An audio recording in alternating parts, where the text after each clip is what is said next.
Citizens Conversation. This is LBC with Ian Payne. Very good afternoon to you. It is 3.5 minutes past 3 o'clock. Thank you very much to John for the last 3 hours. I'm with you until 6 o'clock. We're talking, what is it about the Islamic faith that makes it so inflexible and often extreme? We had a big discussion about this when we thought we were going to do this topic today, and I was at pains to try and make sure that we didn't make this some kind of witch hunt. But you have to admit that there is, I'll use the word pluralism, which I kind of finally found out what it meant a few weeks ago. In most Western societies and in most countries in the world, there is an element of what's called pluralism. You are allowed, take the First Amendment in America, you are allowed to believe and think what you like. Be that religion, be that whatever it happens to be. In the Islamic teachings, and please come on and tell me if I'm wrong, there seems to be an idea that if you don't believe in the faith, in the Prophet, in everything the Quran says, then you are not worthy of being, I'm trying to think of the right word, a religious person. There is one faith, and anything outside that faith does not exist or should not exist. So I don't want people to come on and just start going, oh, well, we hate this, we hate that. Come and tell me why, because it does seem to be a very inflexible faith. It does seem to be the most, in many cases, extreme faith, because it seems to suggest to people who believe in it that there is no other way. Or is there? Now, I'm no faith expert. I confess, I'm an irreligious person. I was baptized, and I also am C of E technically, but I am I suppose an agnostic, but verging on atheist. So that I'll put my cards on the table. But it seems to me that wherever we look, there does seem to be a turbulence provoked by this singularity of belief that this is the only religion, non-pluralistic. This idea that if you're not a believer, you are in some way, if not an enemy, then someone who should be not dealt with in the same way. Tell me that I'm wrong. I'd love to hear from people of Muslim faith, of non-Muslim faith, whether or not we're getting completely the wrong message here on this particular religion. Please don't come on and use it as a sort of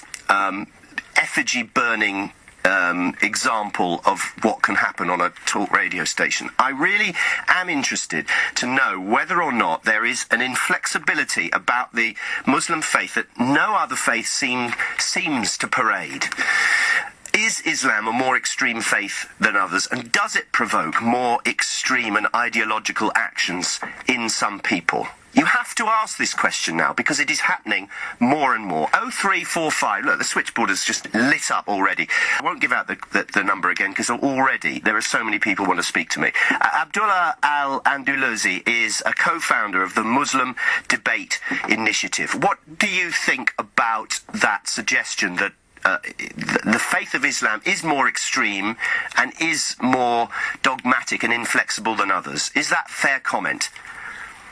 No, I don't think that's a fair comment. Any more than I would say that Christianity or atheism also claims for itself a monopoly on truth to the extent that it somehow is extreme. Every belief system claims some kind of monopoly on truth, otherwise it wouldn't be a belief system believing in its particular ideas. And that's fine. An atheist can believe that all religion is fairy tales, and it doesn't leave any wiggle room to believe in religion if you're an atheist. And likewise with Christianity, they believe that the Bible and their understanding of Jesus is the correct truth, and other religions are inaccurate with regard to understandings of God and truth.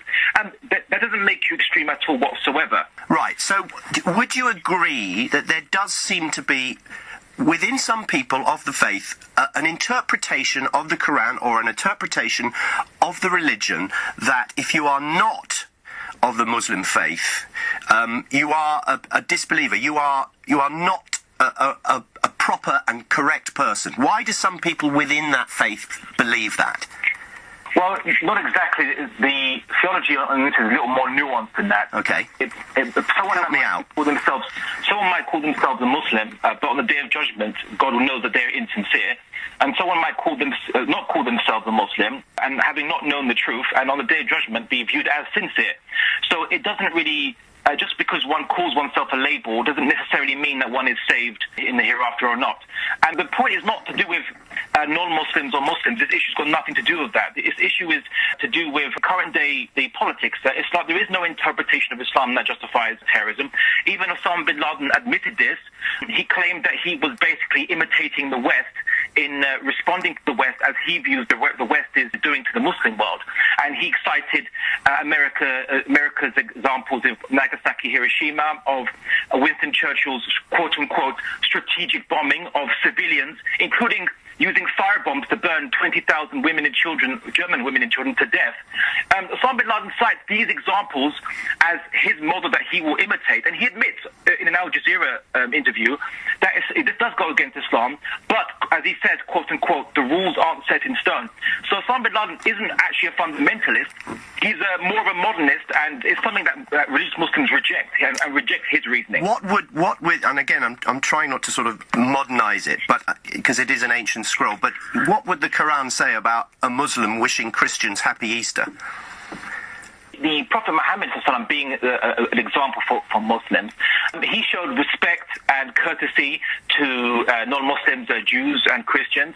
He allowed Christians to debate and challenge Islam in the first ever mosque, and they were even allowed to do Christian prayers in the mosque before leaving. The people of Najran, or the Christian delegation from that tribe. We've had centuries of interfaith tolerance and pluralism from the very fundamental teachings of Islam. The Prophet Muhammad said that anyone who hurt a non-Muslim living in an Islamic regime is as if they had hurt him, including in that narration, he said, even if you humiliate them. So you're not allowed to humiliate non-Muslims, you're not allowed to hurt them or oppress them or take anything from them without their consent. This is precisely the words used by the Prophet Muhammad. Right, so tell me, again, you only hear of the extreme cases because the loudest people are always in the minority, but when you hear of cases of women in Saudi Arabia and in Iraq, how do you feel about that? That does sound very, very inflexible. Well, the thing is that Saudi Arabia, Iraq, which I might add was created by the recent American intervention, are not really the pinnacles or pillars of Islam. I mean, for the fact that you have interest banking in these governments, in these... It's the home of it. It's the home of Islam. It's where Mecca is. Well, just because Mecca is being controlled by a particular regime doesn't mean that regime is somehow Islamic. Right. Wow. And Muslims have raised this issue very clearly. The fact that the laws are not actually Islamic, are not in conformance with Islam. I mean, Saudi Arabia is the only Muslim country that doesn't allow women to drive, even though at the time of the Prophet Muhammad, women could ride, obviously camels and horses, which is the equivalent of cars back then. I wouldn't think Daesh would allow them to drive in certain strongholds in Iraq or Syria, would they?